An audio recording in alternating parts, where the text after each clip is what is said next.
Greetings, coaches, and welcome to this edition of Give and Go Live. My name's David Newbury, e-learning coordinator for United Soccer Coaches, and I'm joined by my colleague Ian Barker. Hello, Ian.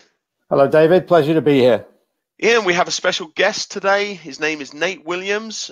Nate is the director of the ECNL program at Carolina Rapids and also a member of the national staff for United Soccer Coaches. Hello, Nate. Hey, David, Ian, thanks for having me.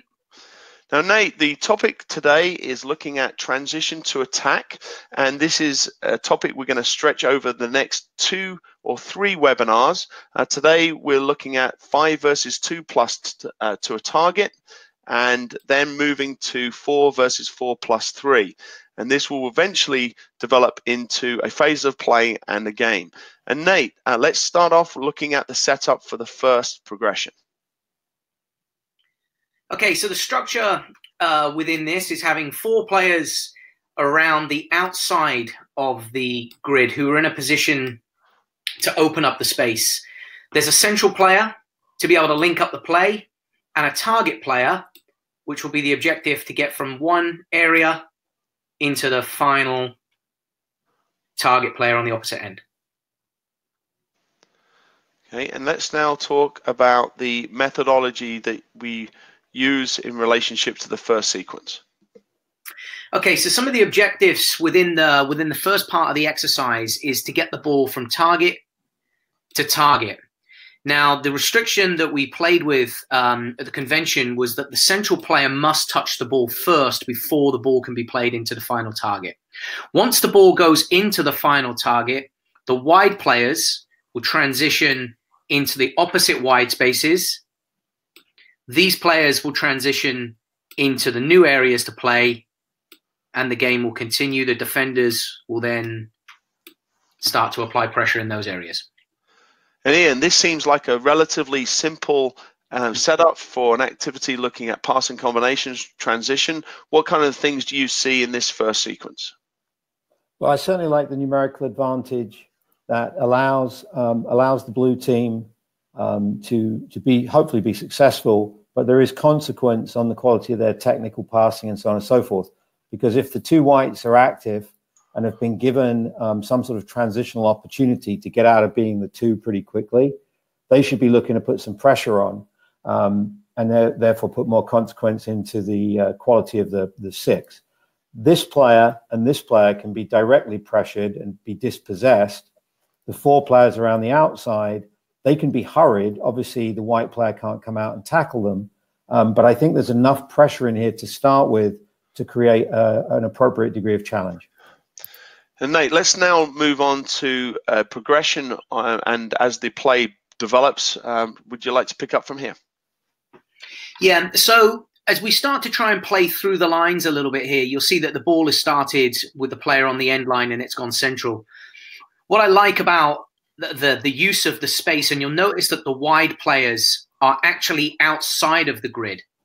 And I think it allows players, in particular our young players, to be able to use space a little bit further behind them if needed to create a little bit more space. And if this pass can find its way, that they have a little bit more space behind them to be able to move to get the final pass into this space. Now, what I do like about the exercise with the 2 central players, so the players in white are they're in a position where they're always applying pressure. So one of the restrictions that we put into the game was that we were playing with mandatory 2 touches, and that was for the players on the ball to be able to draw pressure and have to solve the pressure in realistic time. Okay, and let's now move into the methodology that is associated with this sequence.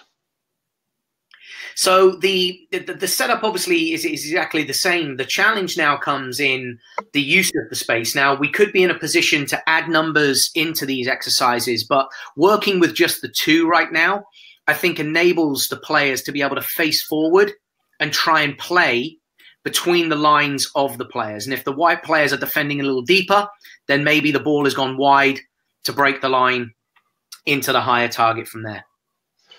And Ian, one of the things that is a challenge with an activity like this, where you have players fixed on the outside, is the movement of the players on the inside and making sure that they don't condense the space for the players on the outside. Can you talk about that particular point and then any other observations? Yeah, I think it remains a challenge. Not neutral, but the outside players, the bopper players, if you will, to make sure that they're not only physically engaged, but cognitively engaged as well. So you can see here, we have movement lines off of all four of them, suggesting that this group is actually responding. And then what Nathan's talked about very clearly is breaking lines. So here's one player, and here's the other white player. And what we're trying to do is split them and play beyond them. And so we can see here the entry pass, the movement down the line creates the angle and the opportunity for the breaking the line and the split pass. And so we're always trying to encourage those four on the outside to be really active in support of the two. And so, Nate, as we move into this last progression, it seems logical that the players on the inside would work more on the vertical plane, trying to find space between the lines of the opponent, and the players on the outside and the players in the target provide that length and width to our team. Absolutely. I think that one of the things to consider as well is the shape of the players when they're playing on the inside there, as it resembles what in essence will be the four in midfield as we work further through the session. So let's now move on to our third sequence, and as we see, the setup's slightly different. Yeah, so now we've added a little bit more pressure. So the four players, this is when we start to really get into the transitional part of this and start to see a team defending and a team attacking. So we've got four players on the outside. These are clearly defined players that are in possession of the ball because we're allowing the players to see the space and the shape. And we'll still have a central player in here scheming to try and get on the ball and be creative.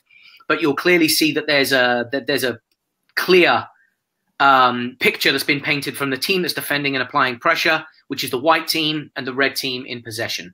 Once the red team lose possession or the white team gain possession, you'll then see the white players or the white team now transitioning out into the bigger spaces, and the red team on the opposite now starting to go in and defend.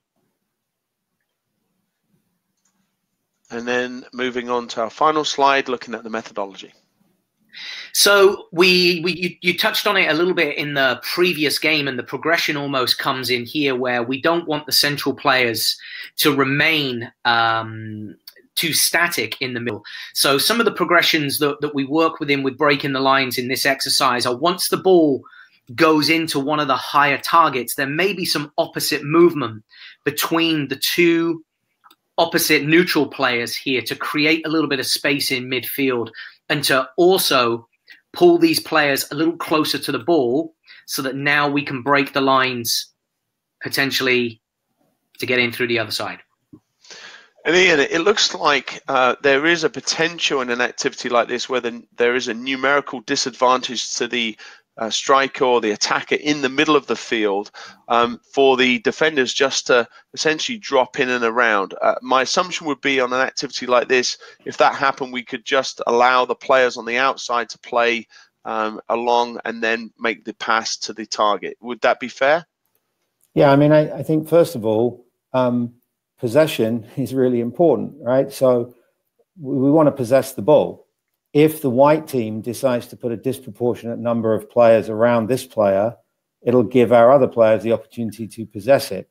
So it might be, for example, just a series of backwards and forwards passes here to finally frustrate a white to come and put pressure, and then maybe we can find our player in the middle. So we relocate the ball to relocate the defenders. One of the quick questions for Nathan, though, is what type of players are the blue players relative to the whites and reds in terms of functional, positional ideas? Because I think that's an important part of this.